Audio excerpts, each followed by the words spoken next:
DraftKings and FanDuel are no longer merging. Uber and yandex.taxi are merging in Russia. Amazon could be working on a premium version of Echo, and more. It's Thursday, July 13th, and this is Crunch Report.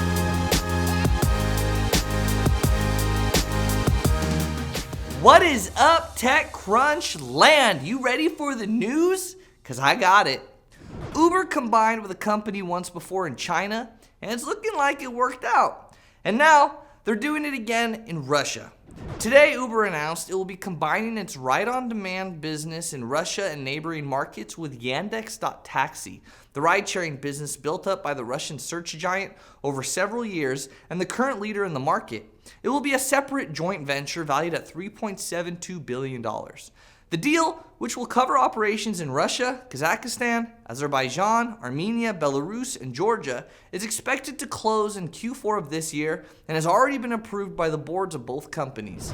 The companies are also each putting money into the deal. Uber is putting in $225 million and Yandex $100 million, giving Yandex a 59.3% share with 4.1% owned by employees of the company on a fully diluted basis. Trying to predict what other markets Uber will consolidate in. The Middle East? Southeast Asia? Tell me your guesses in the comments. Now, speaking of mergers, this is the opposite of that. DraftKings and FanDuel, the two biggest daily fantasy sports platforms that originally announced their intention to merge last year, have called it quits. This comes a month after the FTC announced they would sue to block the merger to prevent a potential monopoly in the industry, as the combined company would control more than 90% of the US market for paid daily fantasy sports contests. Both companies have confirmed to TechCrunch they will be terminating the merger. Because the deal was never finalized, both sites were operating independently and of course will now continue to do so indefinitely. Remember like 5 seconds ago when everyone said Apple's idea for a premium smart speaker product was stupid? Well, it seems like Amazon, the company you would expect to be a naysayer, is fully embracing the move by prepping its own high-end Echo. Engadget is saying that Amazon's new offering will have an upgraded speaker cloth covering a better build. Echo Pod? Home Echo? The key question here is going to be pricing.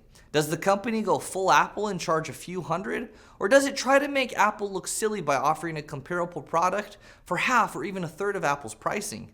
Time will tell, but either way, Amazon is paying attention as Apple just got validated in a major way.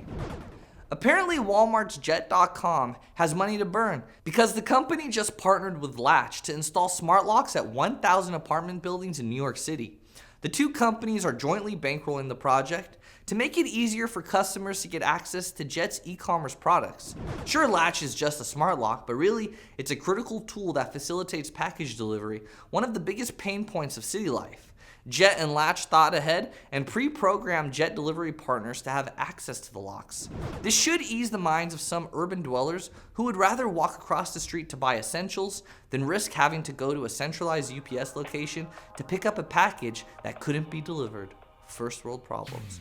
That's the report for today. Do me a favor, hit that like or love button if you enjoyed the video, share this video, and keep raging. Crunch Report is every weekday at 7 p.m. Eastern, 4 p.m. Pacific on TechCrunch.com. You can also find us on iTunes and on YouTube. All right, we'll see you tomorrow.